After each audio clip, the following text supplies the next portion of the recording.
Olá, gente. Olá, boa noite. Tô esperando todo mundo entrar. Já tô procurando aqui, ver se o professor já está online.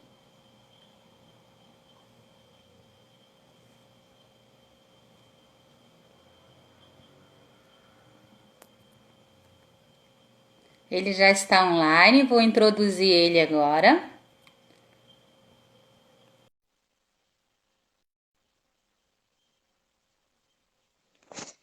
Hoje é a nossa última aula online do nosso seminário de missões, né?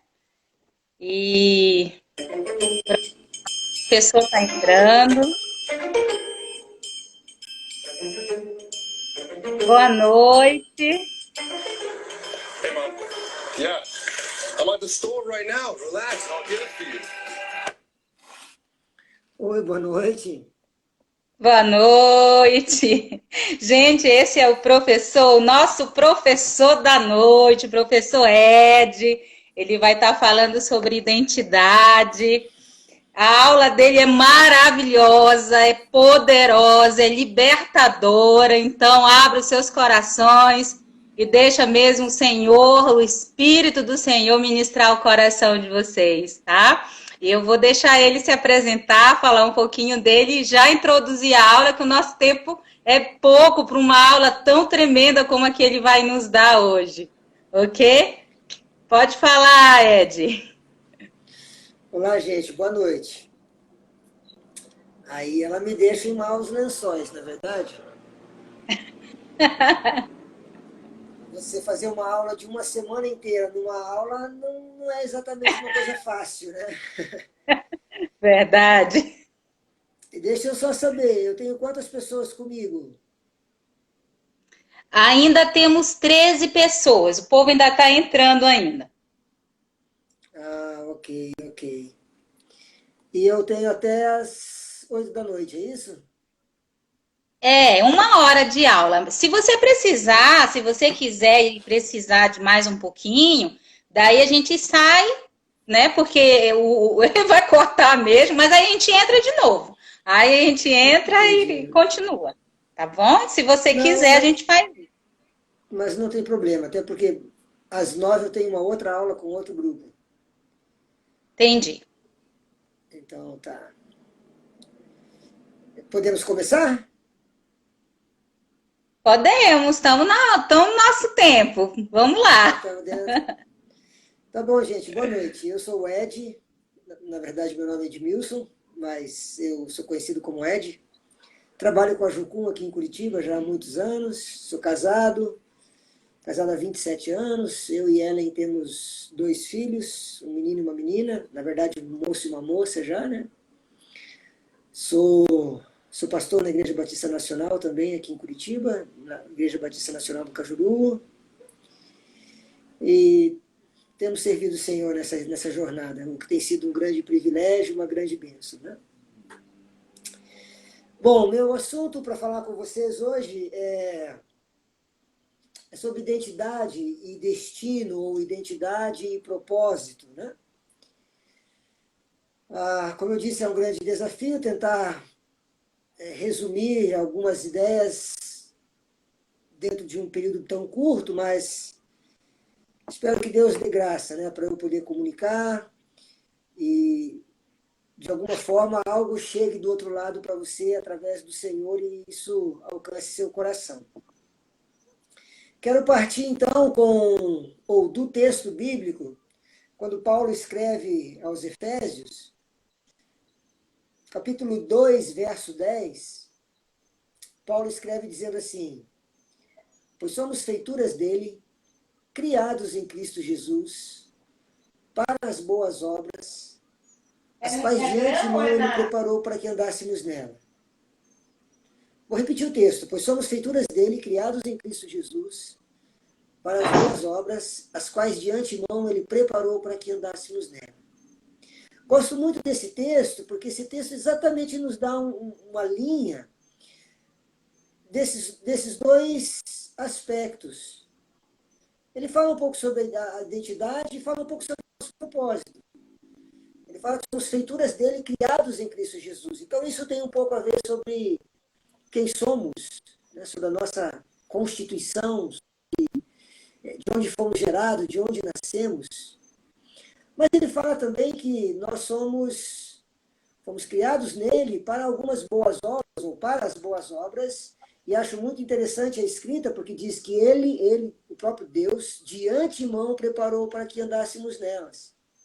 Ou seja, não fomos jogados nesse universo, não fomos julgados nesse planeta, não fomos concebidos, não viemos à existência pelo acaso, à toa, e muito menos para perambular nessa vida, e muito menos para viver uma vida que, de certa forma, não tenha sentido, que não tenha gosto, que não tenha sabor, que não tenha cheiro, que não tenha alegria, que não tenha paixão. Ou como alguns andam cantando por aí, que não vale a pena.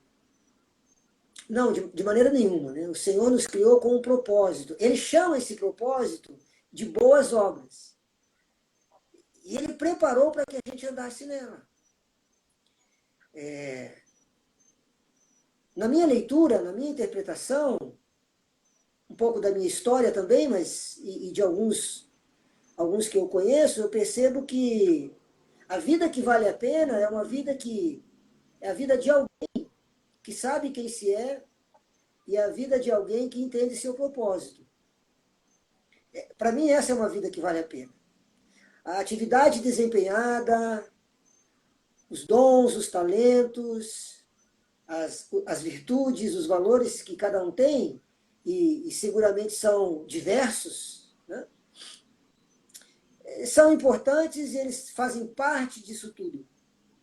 Mas eles vêm exatamente para contribuir com esse entendimento, com essa percepção de que sim, você tem uma origem, você é concebido para essa existência, para essa vida, você não é fruto do acaso, você não é um acidente cósmico, na realidade, perceba que você é um ser planejado, né? Ser humano, e quero deixar isso na primeira pessoa, saiba que você é alguém desenhado pelo Senhor. Lembro quando Davi escreve o Salmo 139, se você observar o terceiro parágrafo, quando ele vai dizer assim, pois tu me criastes. Agora, Davi está usando o Salmo 139 para estender, para externar, para manifestar a grandeza de Deus, né? Ele fala sobre a onisciência de Deus, a onipresença de Deus, a onipotência de Deus. E nesse terceiro parágrafo, Davi quer mostrar essa grandeza de Deus e de que ele se vale para apresentar a soberania de Deus no Salmo 139. Dentre outras coisas, no terceiro parágrafo, Davi se vale da própria existência. Ele pega a si mesmo como tipificação dessa soberania e dessa grandeza de Deus. Eu costumo falar, quando estou ensinando sobre esse assunto, que é como que se Davi estivesse diante de um espelho naquele momento e ao mesmo tempo diante do Senhor. Porque o que se passa no terceiro parágrafo do Salmo 139 é exatamente uma reflexão, é Davi olhando para dentro dele e ao mesmo tempo Davi olhando para o seu Senhor. E eu gosto dessa equação.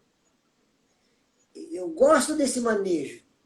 Porque de uma outra forma não seria eficaz, não seria suficiente, não seria verdadeiro, não seria realista, e acredito que não traria uma resposta suficiente, satisfatória.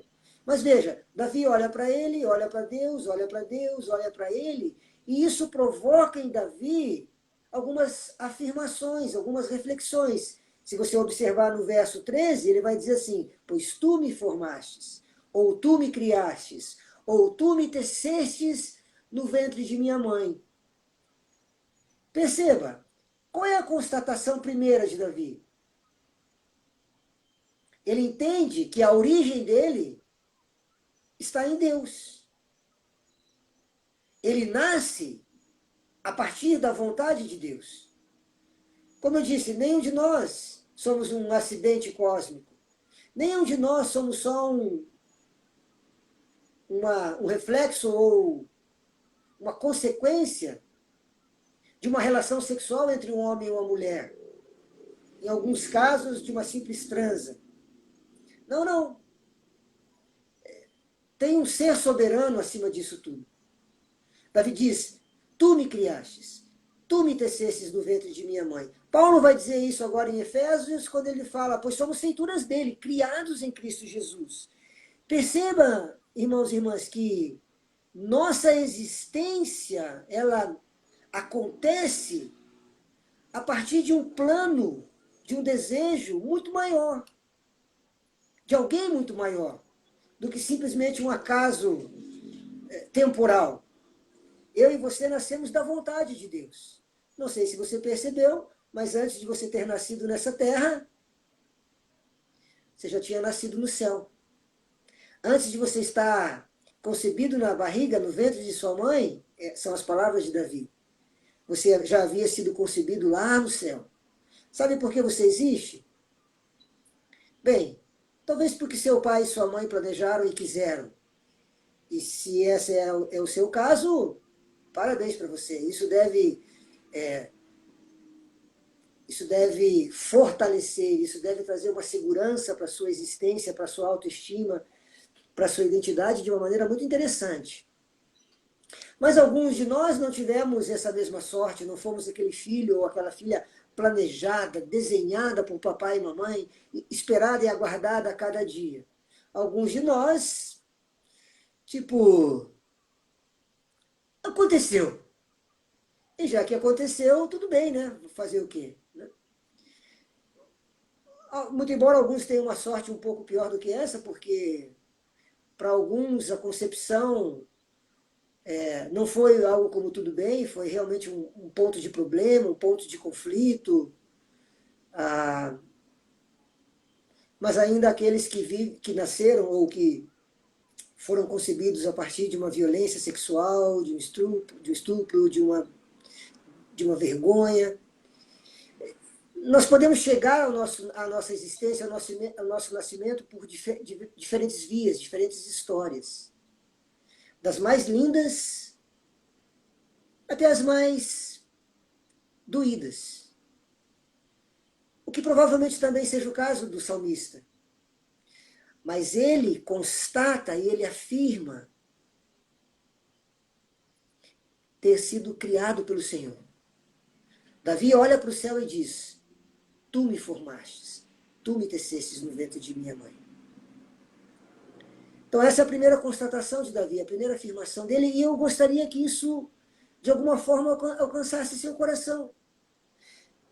Não apenas a sua mente, porque essa não é uma afirmação teológica apenas, essa não é uma afirmação, sim, é uma afirmação histórica, é uma afirmação teológica, mas não apenas isso. Essa não é uma resposta que você dá depois de que você leu nos livros de teologia. Eu sei, eu sou criacionista, Deus me criou. Não é apenas assim. Muito embora essa seja a verdade, mas não é apenas assim. Como o seu coração diz, quando você pensa na sua existência, na sua concepção. Não tenha dúvida. Deus, o ser soberano desse universo, ele planejou você. Ele desejou você. Ele desenhou você. E sabe de uma coisa? Porque ele te quis, ele te trouxe à existência. Ele te fez nascer. E hoje você está aqui conosco. E isso é uma bênção. Não perca a perspectiva de que você é fruto da mais perfeita vontade de Deus. Agora, isso nos dá um certo senso de identidade, né? Porque se você olhar na sua cédula de identidade, algumas das coisas que aferem quem você é exatamente seu nome. E no seu nome tem um sobrenome. Sobrenome quer dizer de uma família. Família quer dizer o seu progenitor. Isso tudo vai aproximando, porque veja, existem outros Edmilsons. Talvez exista um outro Edmilson Del Santo. Poderia até existir um Edmilson Del Santo, filho do seu Sidney e dona Josélia. E aí por diante. Mas nós chegaríamos num ponto indiscutível. que fica mais para o finalzinho, né? Onde nós somos conhecidos quem somos. Somos conhecidos no céu, somos conhecidos na terra, por nossa perfeita identidade. Mas como eu disse, Davi, ele está fazendo essa reflexão diante dele e diante de Deus. E sabe, uma das grandes chaves para nós assegurarmos uma alma em paz, para ficarmos satisfeitos, se posso dizer assim, acerca da nossa identidade e do nosso propósito, é conhecer um pouquinho mais de si mesmo, mas também conhecer um pouquinho mais do Senhor. Perceba que essa conversa de Davi, sim, é dele com ele mesmo, mas também é dele com o Senhor. Jamais esqueça de quando for pensar, trabalhar na sua identidade, de manter os seus olhos para o alto, de manter os seus olhos no seu Senhor. Porque caso isso não aconteça, talvez o que você faça é uma boa dinâmica que a gente chama hoje em dia de humanismo. E está cheio por aí. A academia está cheia, as universidades estão cheias de humanismo. Quando nós dizemos para nós mesmos, não, o homem tem a resposta para si mesmo. Nós temos as respostas para nós mesmos. Temos mesmo? Parece que não tanto. Por isso, sim, é importante olhar para dentro de si, sim, é importante observar a si mesmo, mas é importante também ter essa resposta vindo do alto, vindo do Senhor. Quando Davi percebe que ele é feitura de Deus, quando é Deus que o cria, o que isso provoca em Davi? Provoca o próximo verso. Se você ler o próximo verso, o verso 14 do Salmo 139, é a resposta da alma de Davi, é a resposta do coração de Davi, é a resposta da mente, da crença de Davi. Quando ele entende que ele é fruto da vontade de Deus, que ele nasce a partir de Deus, que ele tem uma herança, que ele tem pai, que ele é uma criação desenhada, ele vai dizer assim, uau! Bem, ele não disse uau, ele usou um outro termo, ele disse, graças te dou. Talvez você tenha uma outra versão que diz, eu te louvo. Uma outra versão vai dizer, eu te louvarei. Uma versão mais atualizada diria, muito obrigado. E como eu brinco com o pessoal, uma versão ultra mega atualizada diria, valeu. Não é essa a resposta de Davi para o Senhor? Valeu! Muito obrigado! É isso que Davi está dizendo. E ele não só agradece ao Senhor por existir, ele não só agradece ao Senhor pela vida, pelo dom da vida, como ele explica por que ele agradece. Ele vai dizer, graças te dou, visto que por um modo assombrosamente maravilhoso me formastes. Agora, olha a intensidade que Davi desenha essas palavras. Ele não diz assim, graças te dou por ter me criado. O que, obviamente, já seria suficiente para nós entendermos que ele estava expressando gratidão. Não, mas ele não diz, graças te dou por ter me criado. Ele não diz, graças te dou por ter me criado de uma maneira tão legal. Graças te dou por ter me criado de uma maneira maravilhosa. Não, olha o termo de Davi, ele usa graças te dou, visto que por modo assombrosamente maravilhoso me criastes. Uau! Esse é você. Essa peça rara aí. Até porque, para te fazer do seu jeito, eu não tenho muita dúvida que deve ter sido assombrosamente maravilhoso o trabalho mesmo. Né? E ele vai continuar dizendo, as suas obras são admiráveis. Agora, com quem Davi está falando? Talvez você diria, com o Senhor? Verdade. Mais alguém? Ah, sim. Ele está falando com ele mesmo também. E ele diz, as suas obras são admiráveis. Agora, para quem Davi estaria olhando nesse momento? quando ele expressa para o Senhor, as suas obras são admiráveis. Estaria, quem sabe, Davi, nesse momento, assentado no alto de um despenhadeiro, de uma colina, com a brisa do entardecer, com aquele céu azul, o sol se pondo, sentado debaixo de uma palmeira, ao som das ondas batendo nos rochedos e as gaivotas cantando ao seu derredor, talvez olhando aquele mar cristalino, com golfinhos costurando, e ele olha para esse cenário paradisíaco e ele diz: uau, suas obras são admiráveis. Estaria, pois, Davi falando sobre essas obras? Bom, quem conhece um cenário desse diria que sim. Se você já viajou para Fernando de Noronha, você imagina que é disso que Davi estaria falando. Poderia ser, mas não nesse momento. Quando Davi expressa dizendo: graças te dou, visto que por modo assombrosamente maravilhoso me formastes, as tuas obras são admiráveis. Ele não está falando senão acerca dele mesmo, da própria existência. Eu sei, você vai me dizer: ei, Ed, peraí, menos um pouquinho. Quem é esse cara que bateu a cabeça, que está se achando? A gente diria hoje: ei, está se achando, hein? Eu acho que esse fica um bom termo, está se achando. E talvez é isso que falta para muitos de nós, nos acharmos, nos encontrarmos.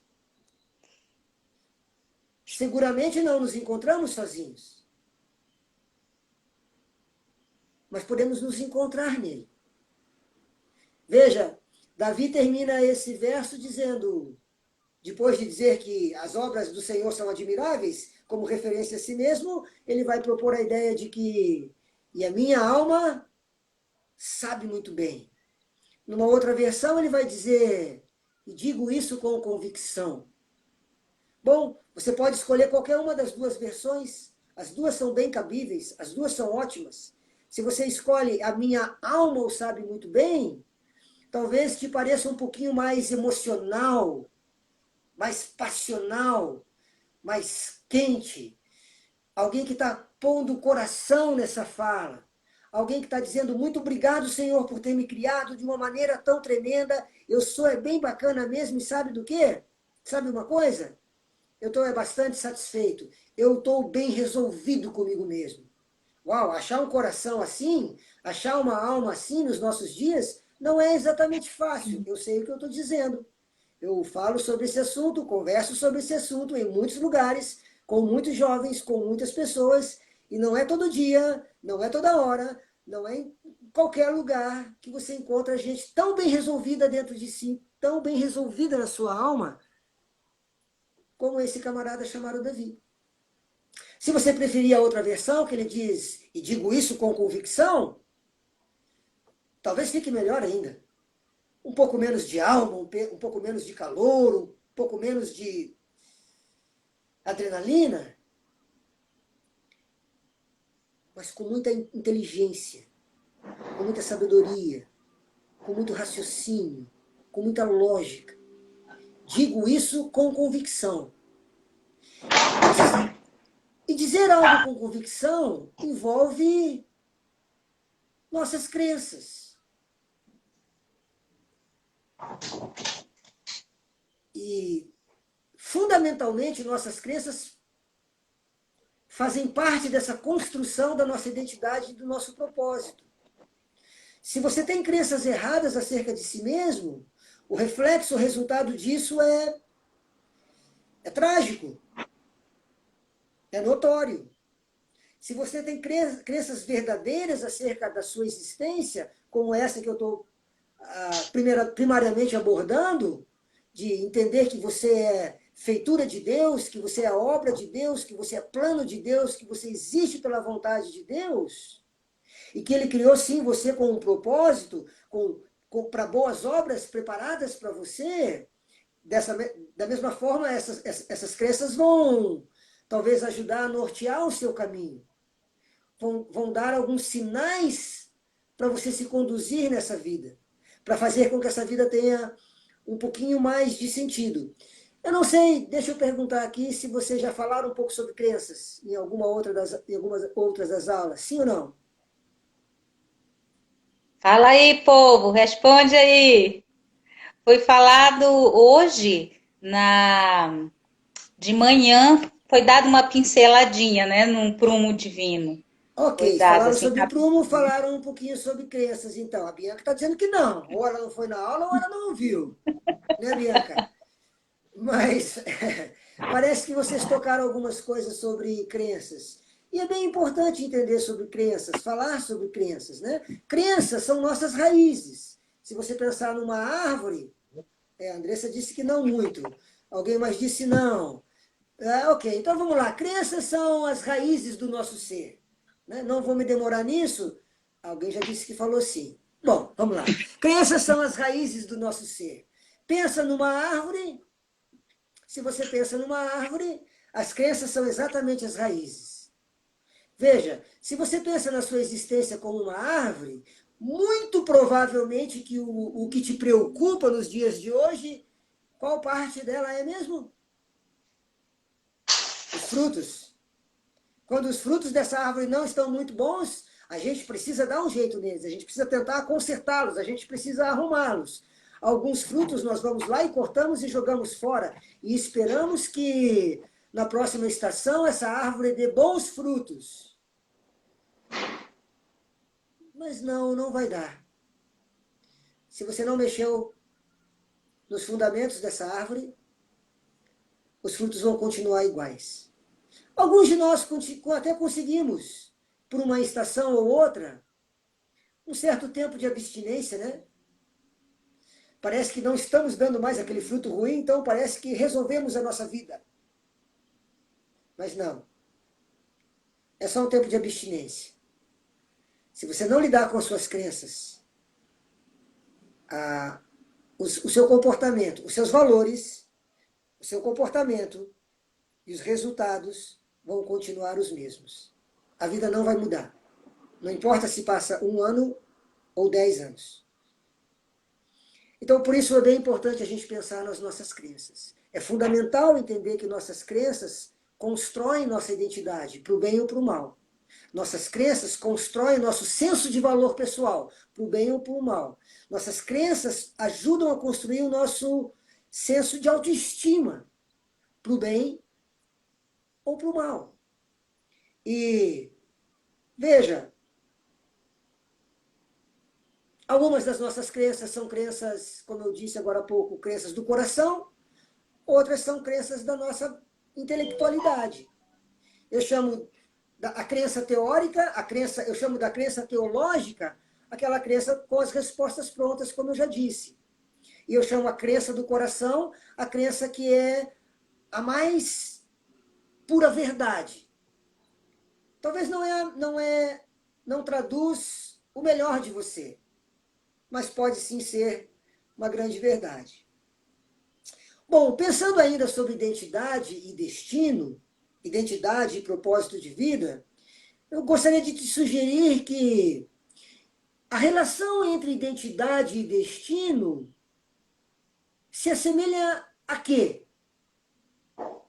A que você compararia identidade e destino? Nessa hora vocês respondem. A que Vamos você lá, povo. compararia? Responda o professor. A que você compararia identidade e destino? Porque veja, ambos andam juntos. Um acompanha o outro.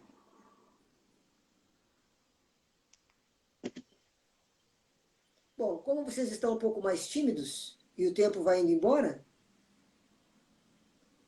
eu vou sugerir que identidade e destino é alguma coisa parecida como ou com arroz com feijão, queijo com goiabada, bife com batata frita, pipoca com guaraná. pão de queijo e café preto? O que eu quero dizer? Elas andam juntas. Elas caminham juntas. Uma anda com a outra, uma está perto da outra. Exatamente quando você entende quem você é, que você começa a descobrir as boas obras que ele preparou para que você andasse nela. Isso mesmo, combinação perfeita. Alguém falou, eu já perdi o nome, mas é uma combinação perfeita. Agora, perceba que, carne e unha, Bianca, mais ou menos isso. Perceba que alguns de nós só não entendemos como a dinâmica funciona. Porque alguns de nós preocupamos bastante com o nosso propósito, com o nosso destino. Isso diz respeito às nossas habilidades, isso diz respeito aos nossos dons, isso diz respeito a essas boas obras que o Senhor preparou para que a gente ande nelas. Quantos de nós não nos preocupamos bastante com isso? Seguramente todos nós. Todos nós pensamos na profissão que vamos exercer, de como vão ser os nossos dias. Talvez alguns de vocês estejam em fase de vestibular e você tem que decidir a sua vida. E alguém vem para você e diz assim, o que você quer ser na vida? A pergunta é, o que você quer ser na vida? E você vai dizer, eu quero ser um médico, eu quero ser um advogado, quero ser um engenheiro, quero ser um empreendedor, quero ser um professor, quero ser um jocumeiro. Opa, como é que é? Quero ser um jocumeiro. Então, tem para tudo nessa vida. Mas espera lá, espera lá. Quem é que define quem você é? Sabe o que é um erro estratégico? E que às vezes compromete a vida de muitos? É achar que nós alinhamos nossa identidade a partir do nosso propósito. Conquanto o manejo é exatamente o contrário. Destino não alinha a identidade. Identidade alinha destino. Você não encontra quem você é a partir do que você imagina querer fazer. Sua primeira grande busca deveria realmente se preocupar com a pergunta: quem é você? Quem é você? Quem é essa pessoa? Bianca, quem é você, Bianca? Quem é você? Depois podemos nos debruçar em cima de para que eu vim nessa vida. Mas entenda, ninguém vai encontrar. Não é que não vai encontrar, mas é muito mais difícil. O caminho é muito mais ardoroso você tentar encontrar o que fazer nessa vida se você não sabe nem quem você é. Por uma simples razão. Como eu disse, se identidade alinha destino, a identidade alinha seu propósito de vida, como o texto de Paulo nos propôs, somos feituras dele, criados em Cristo Jesus, aí sim, para as boas obras as quais ele preparou para que andássemos nela. Perceba que, se a identidade propõe também o seu destino e o seu propósito,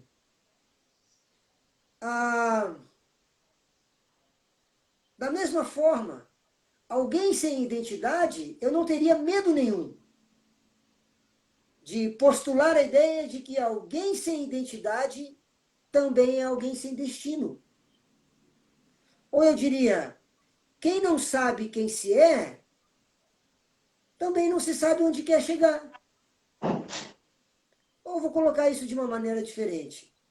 Se você não sabe quem você é, na verdade, qualquer lugar serve. Qualquer paradeiro serve.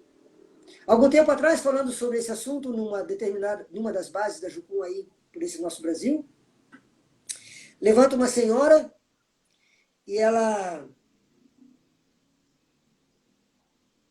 estava com as malas prontas, estava, eu acho que na terceira semana de ETED,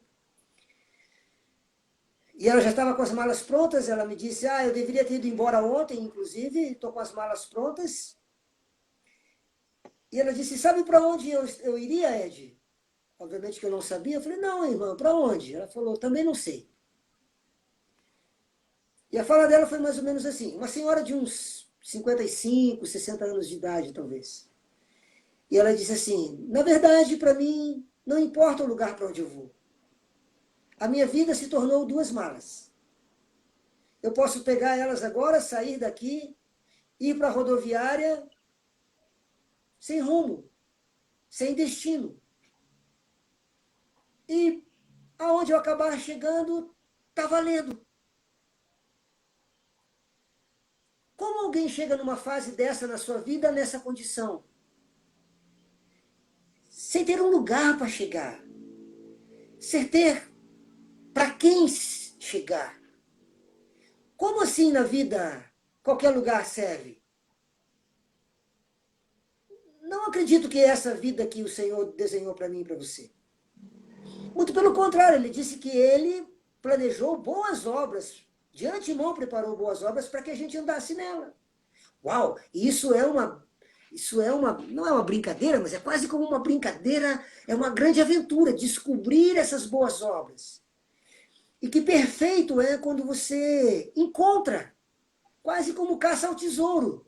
Você vai pegando as pistas e a gente tem uma vida, uma vida, não, a gente tem uma parte da nossa vida para ir juntando essas pistas, para ir montando esse quebra-cabeça, para ir entendendo esse mapa que Deus deu para cada um de nós, para que chegue em algum momento da nossa vida e eu e você possamos colocar os nossos pés, colocar as nossas mãos nessas boas obras as quais Deus de antemão preparou para que andássemos nela. Quer descobrir quais são as boas obras para você? Quer entender o propósito da sua existência, a razão da sua vida, a razão por que você está nesse mundo? Afinal de contas, você não é um transeunte. Você não é um passante. Bom, não deveria ser. Algumas pessoas têm exatamente esse sentimento. Algumas pessoas têm exatamente essa crença. Um passante pela vida. Alguns com 60 anos, alguns com 20 anos de idade, talvez alguns com 15 anos de idade. Adolescentes, jovens, adultos, pessoas de meia idade, gente no final da vida que, talvez por não entender o seu lugar nesse mundo, não entender o seu propósito nesse mundo, se sente um passante. E como um passante, qualquer lugar serve. Hoje mesmo eu vi a notícia de um senhor, de um artista muito famoso, muito conhecido, que me parece que tirou a própria vida. Uau!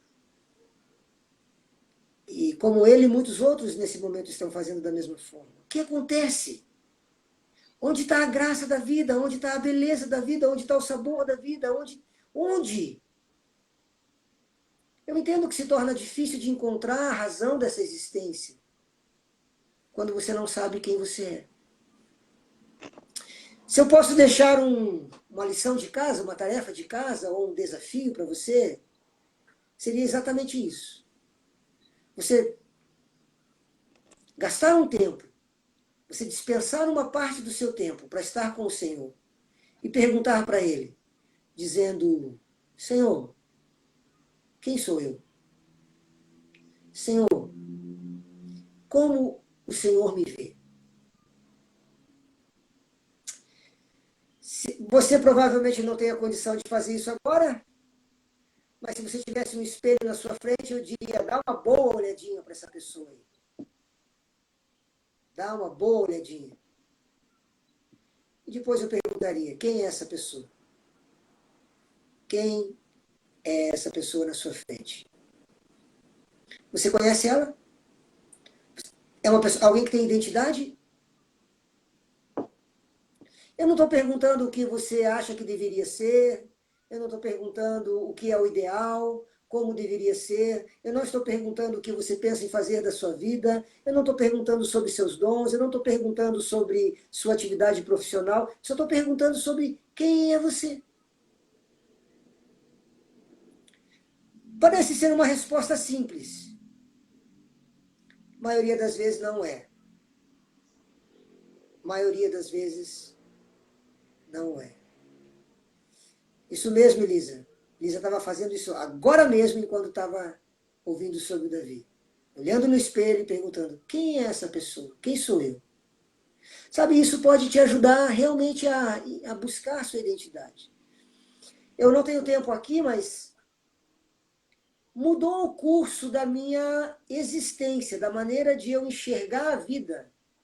E especialmente de eu enxergar o propósito da minha vida, quando eu entendi quem sou eu. Como eu disse, agora eu não consigo compartilhar por causa do tempo, mas sou uma testemunha para você de que meus olhos abriram, meu entendimento abriu. Assim como Davi disse, e a minha alma o sabe muito bem, eu estava em Quito, no Equador, lá nas montanhas do Equador, em Quito, numa conferência da América Latina de Jovens com a Missão, e ouvindo Lauren e Darlene Cunningham, que são os fundadores da Jucum. E lá no Equador, em Quito, Deus virou para mim num determinado momento e me diz assim, Ed, ele me chama de Ed, né? Então, Ed, você sabe como eu te vejo? E eu falei, acho que não. E daí começou uma conversa muito bonita, uma conversa muito legal. Eu voltei de Quito, eu voltei de Equador, uma outra pessoa. Bom, a minha vida continuou normal, continuei com o mesmo casamento, os mesmos filhos, na mesma base, com o mesmo trabalho, com esses mesmos cabelos, né? Não estavam tão brancos, né? Mas dentro de mim alguma coisa tinha mudado. Dentro de mim alguma coisa pulsava agora com mais emoção. Tinha mais brilho, tinha mais cor. Fazia mais sentido.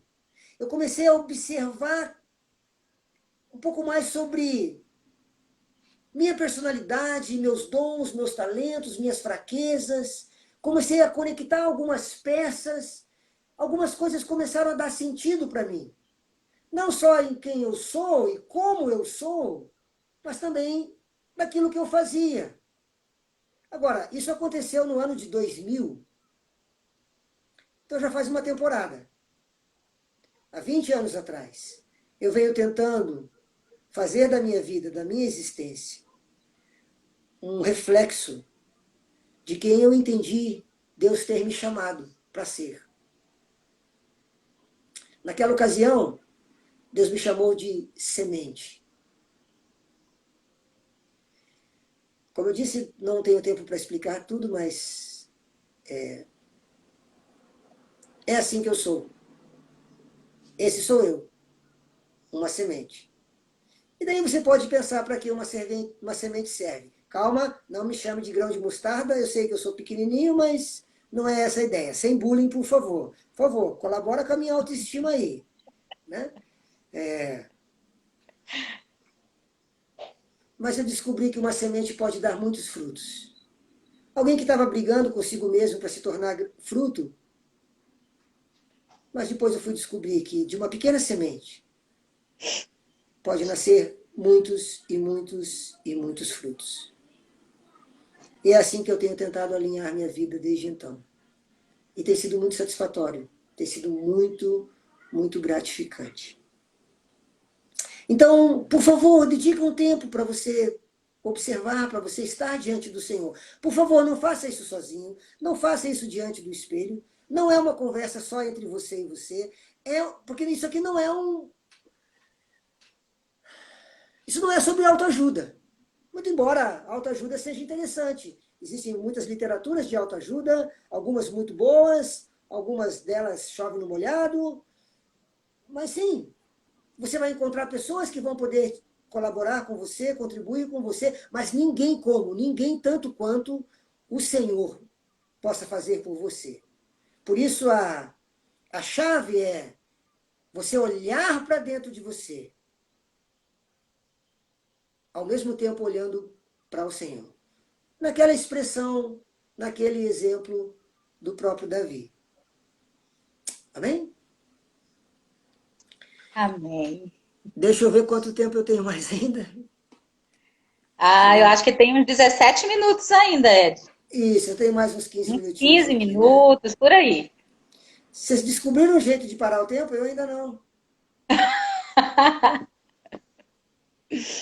Bom, ah, eu queria pensar com vocês, então, nesse tempinho que nos falta, sobre talvez uma característica que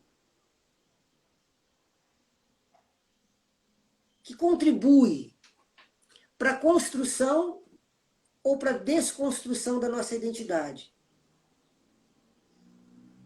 E essa característica eu vou chamar ah, da imagem própria. Em outras palavras, como é que você se vê? Como você se enxerga? Porque imagem própria é exatamente isso. É a perspectiva que você tem de si mesmo. É a leitura que você faz de si mesmo. É a noção que você tem de si mesmo. Como você se vê? Se você estivesse na frente do espelho olhando para si mesmo e a pergunta fosse quem é essa pessoa, o que você diria para você mesmo? Agora, por favor, seja honesta. Seja honesto. Para de enrolar. Sabe a sua resposta? Ela está passando por um filtro. Esse filtro a gente chama de crenças, de novas crenças. Mas ela passa exatamente, a sua resposta passa exatamente pelas lentes que você usa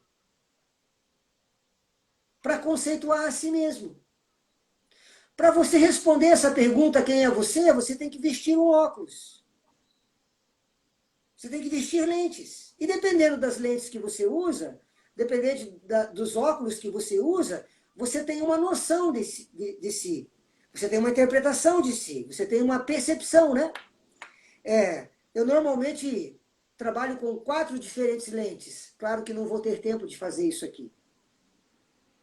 Mas eu queria te sugerir uma primeira, no nosso tempo aqui, uma única lente. Que talvez você já tenha vestido. Talvez você já tenha usado para olhar para si mesmo. E o resultado dela é fatal. A primeira lente que eu normalmente falo, quando estou falando sobre esse assunto, eu chamo dessa lente a lente das trevas. Você já vestiu a lente das trevas para olhar para si mesmo? Você já enxergou a si mesmo com os olhos das trevas? As lentes do diabo? Eu imagino que sim. Quem sabe algumas vezes? Agora, qual foi o resultado? Ou ainda antes do resultado, o que você acha dessa lente? A lente das trevas, as lentes das trevas são lentes cristalinas, fidedignas, verdadeiras? Claro que não, a resposta é óbvia que não. Então, tecnicamente falando, teoricamente falando, o que deveríamos fazer com essa lente? Imediatamente. Jogar fora. Mas parece que não é tão simples assim, né? É trevas, é ruim, é embaçada, é totalmente ofuscada, é destrutiva. A própria Bíblia descreve um pouquinho dessa lente. E ela diz que essa lente é mentirosa, enganadora e acusadora. Sim ou não? Sim. Agora, quem de nós, em sã consciência, vestiria lentes de acusação, de mentira e de engano para olhar para si mesmo? Ninguém em sã consciência. Não é tão simples assim. Muitos de nós vestimos essa lente. Não percebemos a origem, não percebemos a fonte. Mas o que nasce dessa lente é realmente mentira, engano e acusação. Já te ocorreu que existem verdades sobre você que sequer são verdades? Já te ocorreu que existe uma imagem de si mesmo que sequer traduz a verdade? Eu sei. É a sua verdade. É o que você acredita. É como você vê. É como você sente.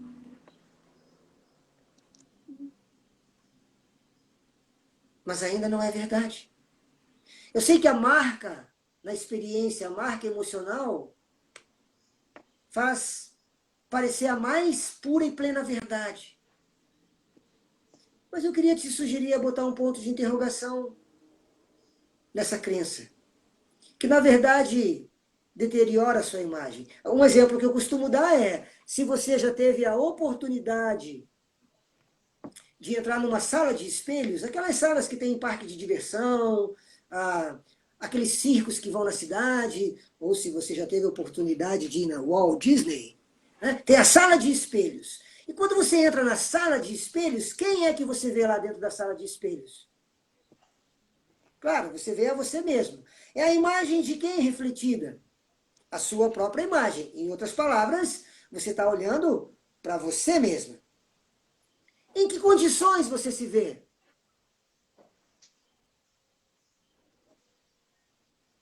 É. Assim, um pouco esquisita? Um pouco diferente? Não, né? Não é um pouco esquisita, é um pouco diferente. É totalmente deturpada, totalmente distorcida. Pensa você no seu lado avesso. É quase aquilo. Cabeção, narizão, orelhão, alto, baixo, magro, gordo, virado do avesso. Assombrosamente assombroso. E quando você se deparou com você naquela imagem, qual foi sua reação? Qual foi sua resposta emocional naquele momento? Você entra na casa de espelhos, você vê a você mesmo de diferentes ângulos, diferentes imagens, todas muito distorcidas, defeituosas, horripilantes, horríveis. Qual foi sua reação? Quantos de vocês choraram? Ficaram em prantos? Alguém quis suicidar? Não, né? Qual foi sua reação? Provavelmente você riu. Provavelmente você brincou. Mas daí eu diria assim, uau, que capacidade você tem de amortecer as dificuldades da vida, né? Você olhando para você mesmo, numa situação tão horrível e você brinca? Por que você brincou? Por que você riu? Por uma razão muito simples. Porque muito embora houvesse uma projeção ótica de você, deturpando a sua identidade, deturpando a sua imagem, deturpando a sua aparência, você estava muito segura de que você estava olhando para você, mas não era a sua imagem. Aquilo era uma mentira. Aquilo era uma ilusão ótica. Aquilo era um grande engano. Se você entendeu a parábola, perceba que quando você é seguro de você mesmo, não importa a lente que você vista. Pode ser a lente das trevas, totalmente deturpada, totalmente obscurecida, totalmente desfocada. Mas se você entender quem você é no Senhor, se você entender um pouquinho da sua identidade e de seu propósito de vida, pode ser a lente mais trevas que apareça. Você passa por cima, você vence, e isso não te contamina. Agora, eu sei que lá na casa de espelhos foi fácil brincar. Não é verdade? Olhar aquelas imagens deturpadas e rir, e brincar. Pois bem, Ao longo da sua vida, esse mesmo ser, o diabo, as trevas, vestiram lentes nos seus olhos. E disse, ei, dá uma olhadinha aqui. E algum dia, em algum momento, ele veio para você e disse, ei, olha aqui, você, olha aqui.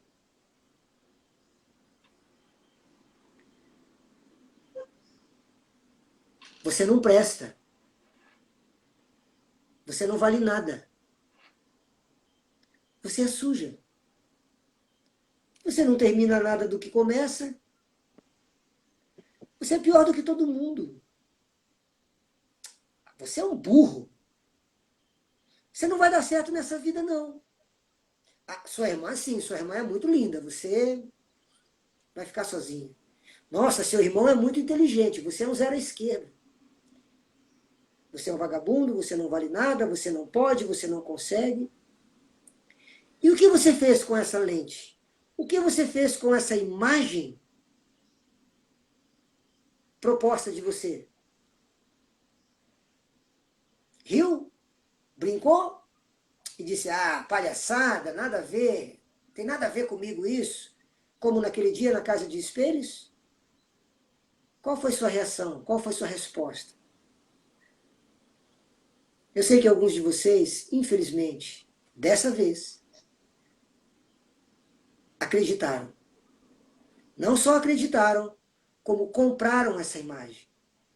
Não só acreditaram, não só compraram essa imagem de si mesmo, como você vem cultivando essa imagem ao longo de toda uma vida.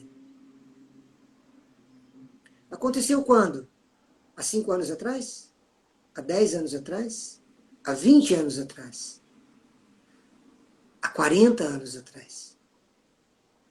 E você vem arrastando um peso, vem arrastando uma falsa imagem de si.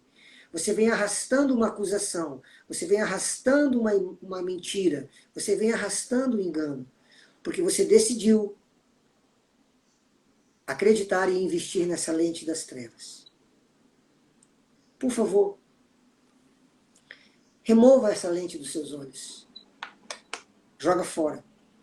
Essa não é uma lente verdadeira, essa não é uma lente fidedigna. Essa lente vai destruir a sua identidade, vai macular a sua identidade. E se ela macular a sua identidade, ela vai macular o seu propósito e seu destino. E daí a vida não vai ficar legal. Daí eu imagino que você não vai ter o mesmo sabor. Você não vai conseguir com os seus lábios dizer aquelas mesmas palavras que 2 personagens da Bíblia disseram lá no final da vida deles. Um deles é o próprio Paulo, que escreve para o amigo Timóteo, para o discípulo Timóteo, ele diz, Timóteo, final da vida, velhinho, encarcerado, sentenciado, esperando a execução, ele escreve dizendo, ei, olha só. Ed, a gente tem 20 segundos só, 19, 18, a gente sai e entra de novo? Pode ser? Aí, só para você finalizar. Só para finalizar, então. Pode Só sair. Finalizar. Tá bom. Já vai cortar. 7, 6, 5.